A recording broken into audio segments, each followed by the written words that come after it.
लगता है ट्रांजिशन करते समय कहाँ पे ध्यान रखना है।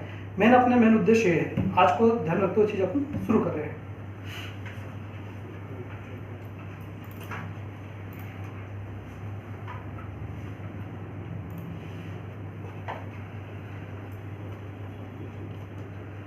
सबसे पहले चीज़ मैं आकर दिखा देना चाहता हूँ टीडीएस की जरूरत क्या है। जैसा आप सभी जानते हो कि टोटल ऑल ओवर इंडिया का अगर मेन सोर्स ऑफ इनकम देखा जाए तो टैक्सेशन ही है।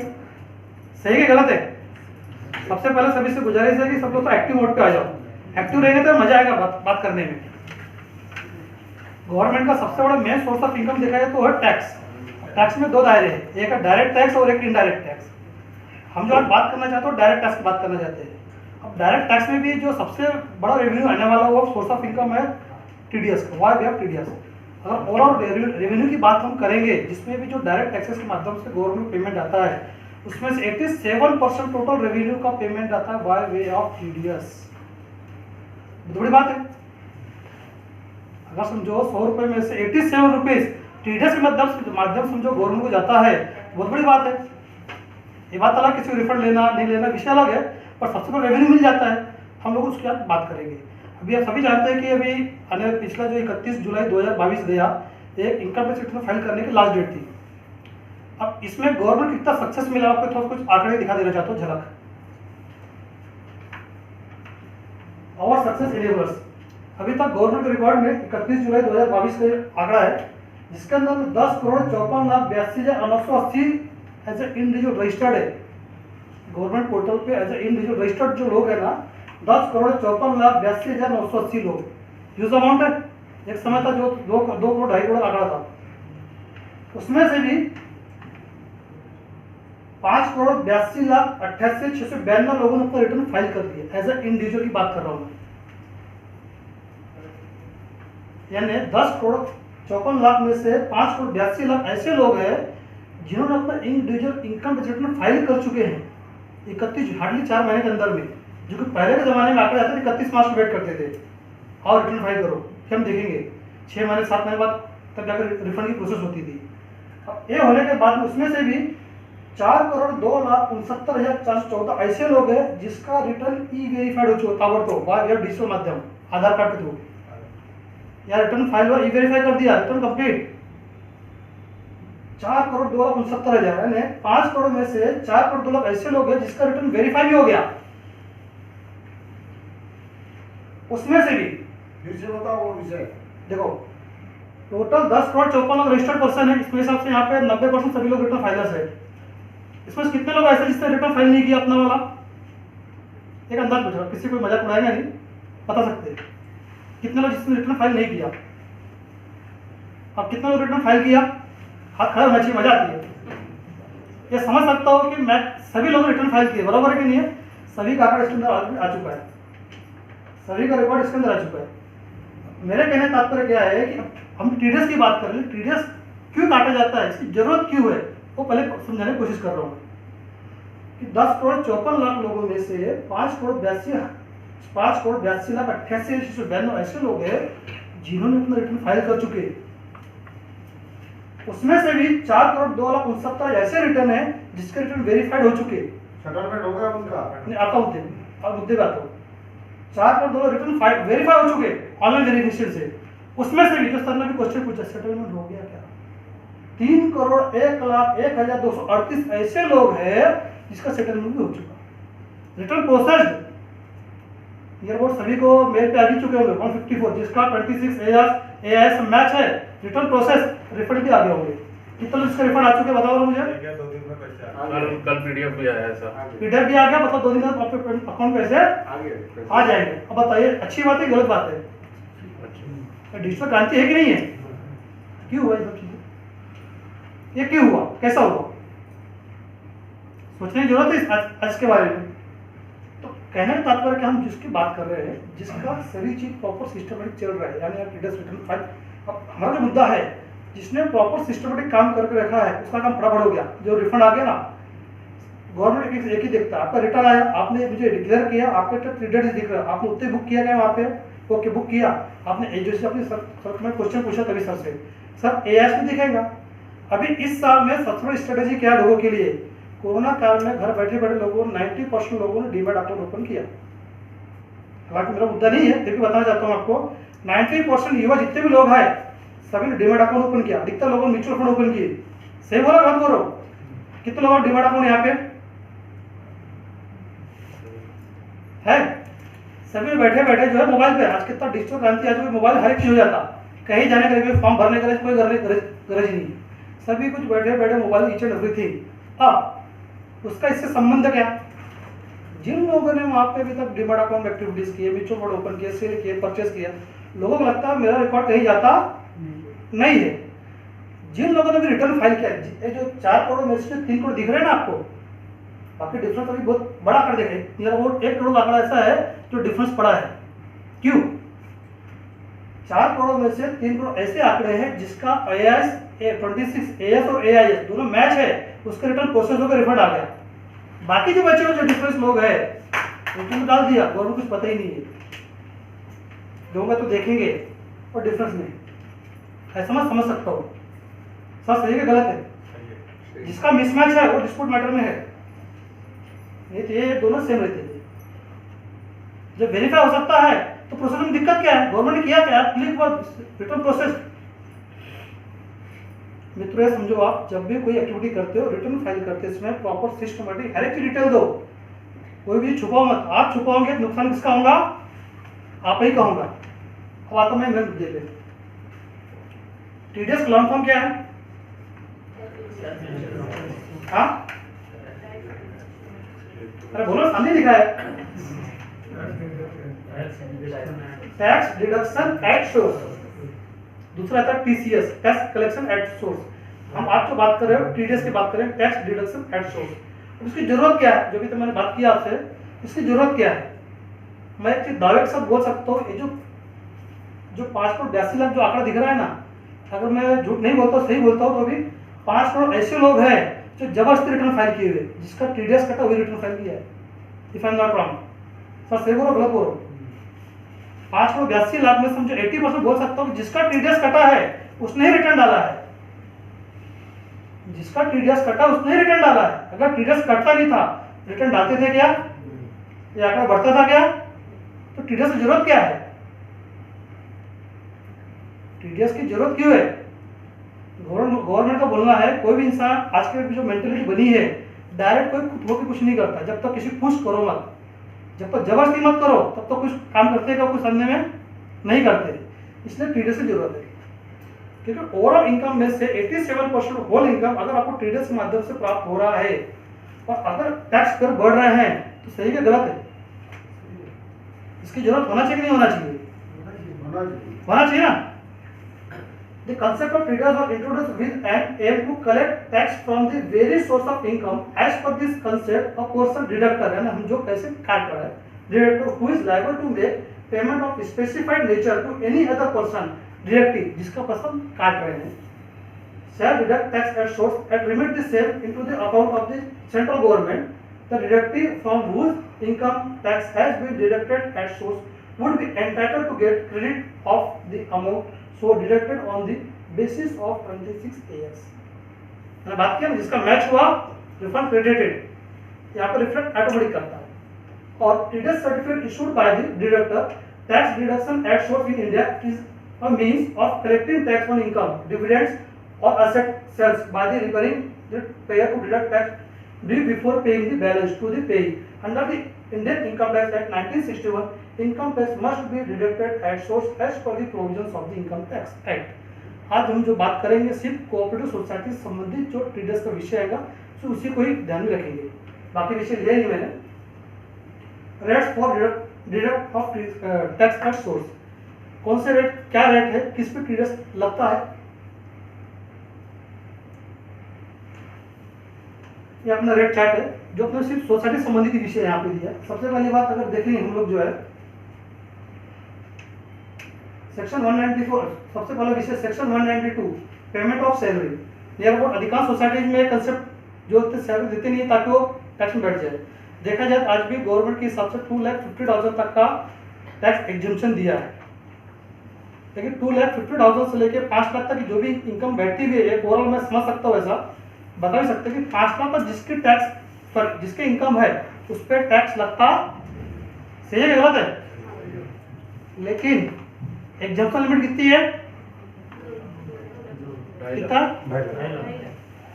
ये तो पिक्चर बिगड़ा अपने आप, बेसिक कंसेप्ट मालूम नहीं है, कोई दिक्कत नहीं है। आज भी गवर्नमेंट के हिसाब से जो एग्जम्पशन लिमिट दी है 2,50,000 है, बाकी जो ऊपर जो 2.5 लाख जो डिफरेंस अमाउंट है वो दिया है रिबेट। तो एग्जम्पशन है क्या? वो एग्जम्पशन नहीं हो, रिबेट है।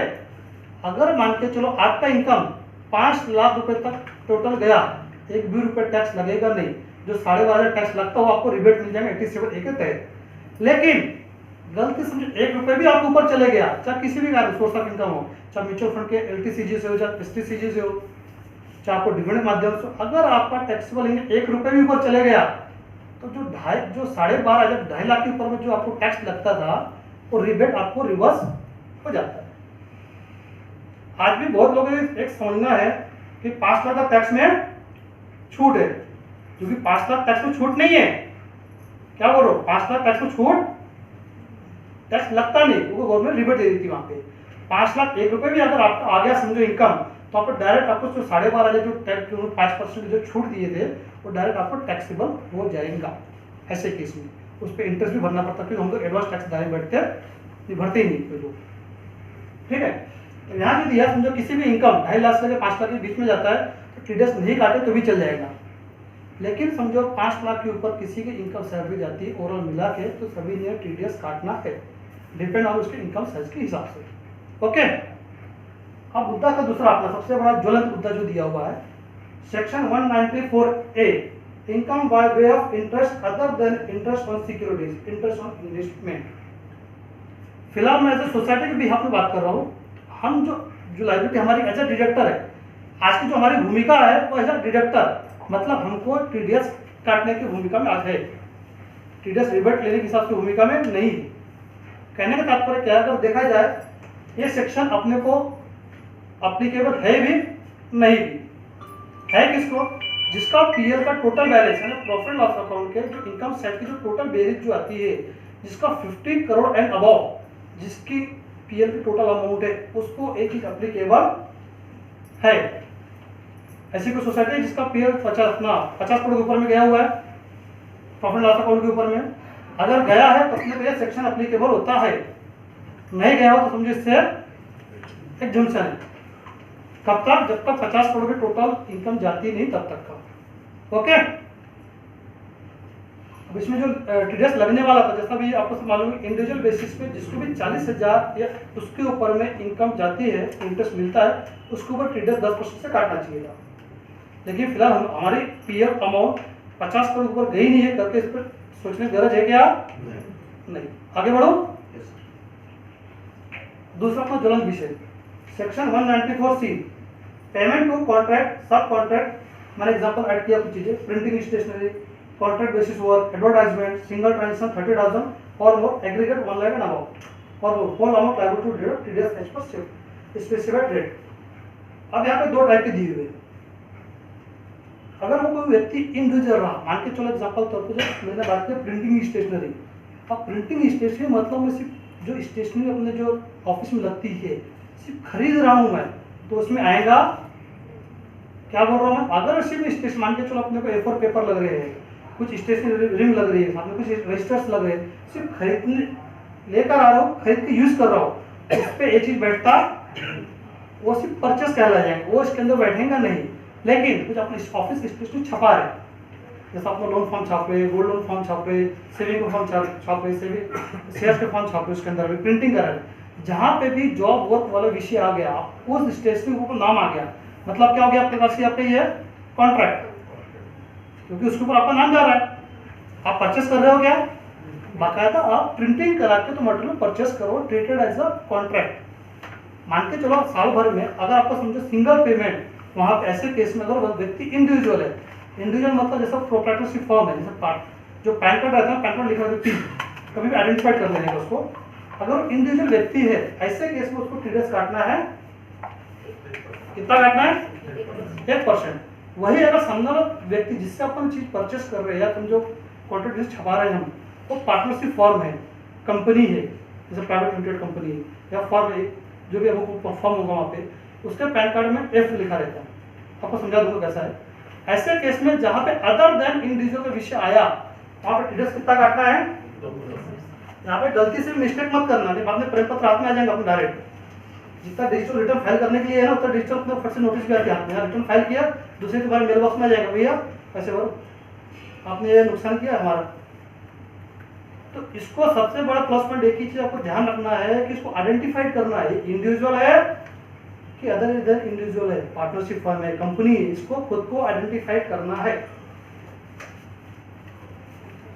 किसी और पैन कार्ड है अभी? निकालो बात। एक एग्जांपल ले तो लाइट में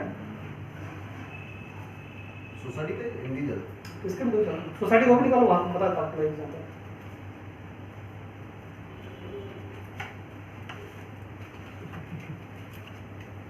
दिखेगा नहीं। एग्जांपल लेता हूं मैं। एक इंडिविजुअल गणेश नंदनवार के, सॉरी नितिन नंदनवार नाम से दिए हुए हैं, एक इंडिविजुअल व्यक्ति है। जब भी आपके सामने किसी का बिल आता है, ये मैं पैन कार्ड आइडेंटिफिकेशन को बता दूं टेक्निक क्या चीज है। जब भी आपके सामने बिल आता है, वो बिल पे बाकायदा जीएसटी नंबर रहता है या पैन कार्ड लोग डालते नहीं, नहीं तो जीएसटी नंबर भी आते हैं। जीएसटी नंबर भी आता है, स्टार्टिंग 2 सेवन उड़ा दो, बाद में जो पैन नंबर है वहां पे एग्जांपल समझो, इसके नाम से आ गया AEVPN। ये जो फोर्थ जो कैरेक्टर है, हमेशा पैन कार्ड का जो फोर्थ कैरेक्टर, उस पर आपको आइडेंटिफाई करना है कि इंडिविजुअल है कि अदर इंडिविजुअल है। अगर वहाँ P दिया है, मतलब क्या होगा, वो इंडिविजुअल व्यक्ति है, आपको उसको टीडीएस कितना काटना है? 1%। ऐसे केस में अगर वहाँ P के अलावा C दिया है, A दिया है, F दिया है, अदर देन P जो भी लिखा होगा, T दिया है, आपको ये ट्रीट करना है कि वो हमारा इंडिविजुअल है क्या, वो अदर देन इंडिविजुअल। ऐसे केस में आपको आंख बंद कर डायरेक्ट 2% टीडीएस काटना है। ये बेसिक फंडामेंटल है आपको आइडेंटिफाई करने के लिए, क्योंकि बहुत लोग ऐसे हैं आज उनको समझते हैं, फॉर्म बोल दिया भैया मेरी फॉर्म है, हालांकि इनकम टैक्स फॉर्म की डेफिनेशन अलग है। फॉर्म बोले तो पार्टनरशिप फॉर्म बोले तो पार्टनरशिप, वहां पे उनको डेफिनेशन ऐसी है कि अगर तुम प्रोप्राइटर ही पूछोगे सीधा बोले मेरा फॉर्म है। तो अपने को ये चीज आइडेंटिफाइड करना है कि बीइंग हम लोग एज ए स्टाफ रहेंगे हमारे सोसाइटी के बिहाफ में, जो एक्चुअल काम करेंगे उसको तो कोई संबंध नहीं है, कहीं ना कहीं अपने को चीज समझना है।